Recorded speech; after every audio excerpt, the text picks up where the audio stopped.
I remember as a kid, I grew up on a small little lake in Michigan, and I remember looking out of the window as a little kid, and there was a marsh across the lake. I remember seeing these guys come on duck boats and their camo, and I heard all this shooting, and I said, wow, what is that all about? I thought, that just seems like something really interesting that I want to go do. My first hunt would be my mother and I in a duck boat, really not knowing exactly what we were doing. But we went out, we bought some decoys, and we got some camo, and we went out there. It grips you, and it was something I knew I'd be doing the rest of my life. Growing up in Michigan, one of the, being a deer hunter is kind of a must-do on the checklist.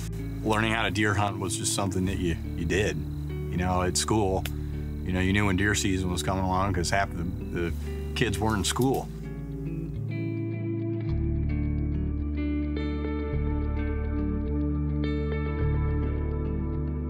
I think as the year goes on and the seasons change and that first kind of crisp day hits in the fall, and you kind of start rustling your bags around, the dogs get excited, and I do have that same visceral reaction, and it's something that's just it's part of who we are, it's in our DNA, and it is an odd thing. It is almost like the switch comes on, that first frost, it's like, okay, it's time, hunt season's gonna start soon.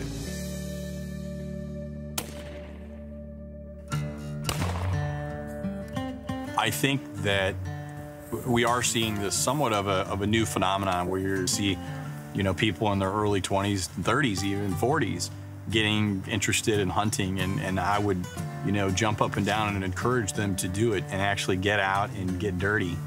And I think you'll discover something about yourself. You'll discover your connection to earth, connection to nature, connection to animals. I think you have a heck of a lot better appreciation of where your food comes from every day. So if you want to talk about, farm to table, you want to talk about eating organic, we've been doing this farm to table thing for a long time. I know it's all very popular in Brooklyn now, and it's the cool thing to do, but this is something we've been doing for a while. And it is a wonderful thing. And I would love to sit down with that whole group and say, guys, let's go do this for real. Let's go and harvest some animals and make dinner and take our time.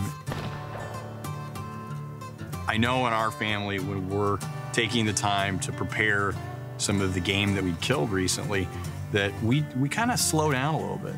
And in our world, that's kind of hard to do. And it's not so throwaway.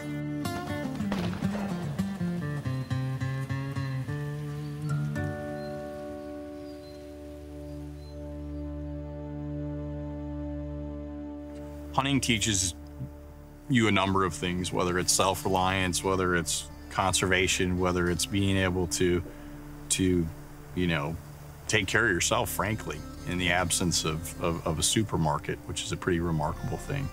I mean, hunting teaches you responsibility, teaches you firearm safety, all of these values that we kind of take for granted, but as a hunter, they're innately put in you.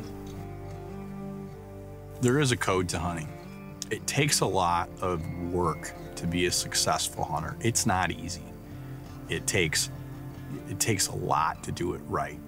And when you get it right, there's a real sense of achievement, a sense of honor, I think a sense of when you stand over an animal that you've just taken their life. It's a serious thing. Truth of the matter is that hunters are some of the most responsible citizens in this country. I mean, hunters are the guys that are out there taking care of the environment. There is a massive misconception out there within this anti-hunting community in terms of exactly what they're doing and achieving, because they're not saving animals, they're not saving the environment.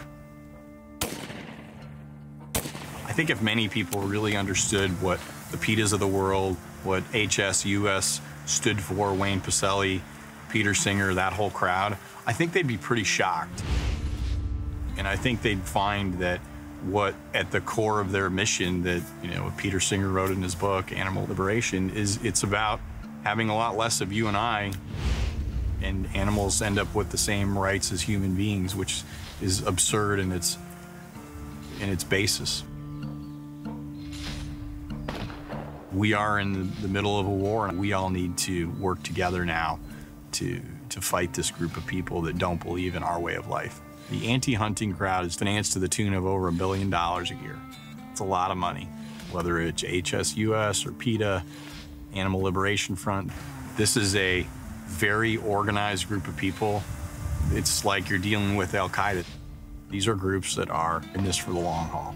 And they understand that they're not going to win this in a year. It's going to take them 25, 30, 50 years, but they're in it for the long run. Now is the time. Now is the time that we're going to stand up and fight against these guys. We're not going to let them take away our way of life. They want to eradicate hunting. They basically want to push us back into the Stone Age with less human beings. And that is their aim on Earth. The success of the NRA has always been about its membership, about 5 million members, about 100 million gun owners. And there's a whole lot of hunters out there that need to get involved now. We will win because we have numbers. They don't have numbers. That's always been our success. And we need to take this head on now, and we need your help. And we'll win when we get everybody together.